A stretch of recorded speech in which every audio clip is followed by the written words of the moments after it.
Friends, welcome again. Hope आप सभी लोग अच्छे होंगे। और आज आपके लिए वीडियो लेके आया हूं मैं हमारे पड़ोसी देश नेपाल के बारे में। आपको पता है फ्रेंड्स कि नेपाल एकमात्र हिंदू राष्ट्र है और हम सभी इस बात पे गर्व भी करते हैं। लेकिन आज ये हमारा भाई हमें ही दगा देने की फिराक में आ गया है।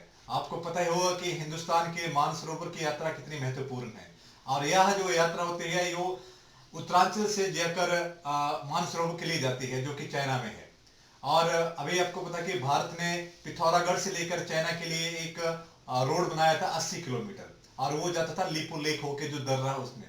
लेकिन अभी क्या हुआ कि रिसेंटली नेपाल ने एक अपना मैप निकाला है पॉलिटिकल। तो फ्रेंड्स, नेपाल ने एक्चुअली बेसिकली किया क्या है कि जो लीपू लेक दर्रा है उसको अपने पॉलिटिकल मैप में शो कर दिया है।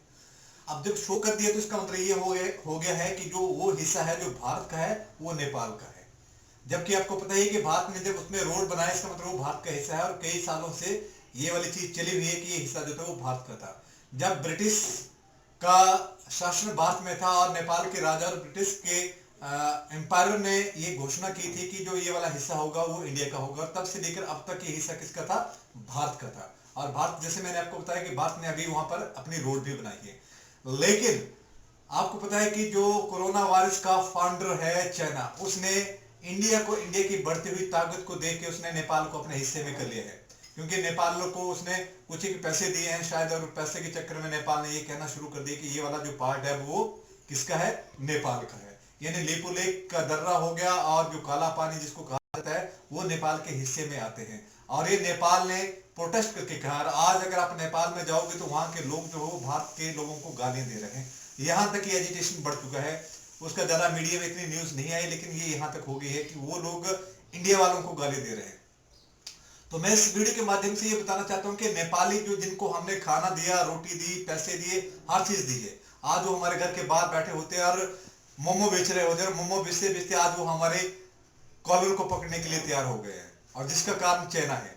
तो उनको ये सोचना चाहिए कि चाइना किसी का नहीं हुआ है। उसने पाकिस्तान को ले डूबा है, श्रीलंका को उसने कब्जे में कर लिया है, और अब नेपाल की बारी है, नेपाल को भी वो कब्जे में कर लेगा। सिर्फ इसलिए कि वो ये चाहता है, चाइना ये चाहता है कि भारत के सराउंडिंग जितनी भी कंट्रीज हैं उनको वो अपने आप में मिला ले, ताकि वो भारत के ऊपर आसानी से कब्जा कर सके, भारत को नीचा कर सके। क्योंकि चाइना की सुपर पावर बनने की एक ही राह में आड़ा है और रोड़ा है, जो कौन है? भारत है।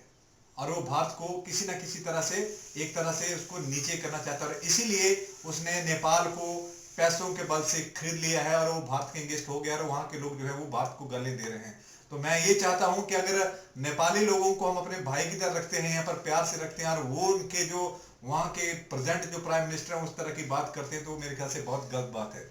नेपाल को अपनी औकात नहीं भूलनी चाहिए। अगर वो ये करेगा तो उसको इसकी सजा जरूर मिलेगी। क्योंकि भारत अपने प्रभुत्व के साथ कभी भी समझौता नहीं कर सकता है, ना ही कभी किया है।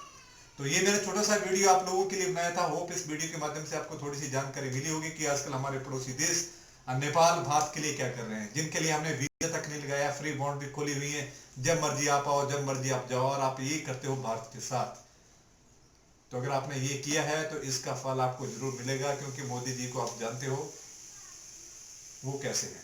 अगर उनको लगा तो फिर बहुत लगेगा, जोर का झटका जोर से लगेगा।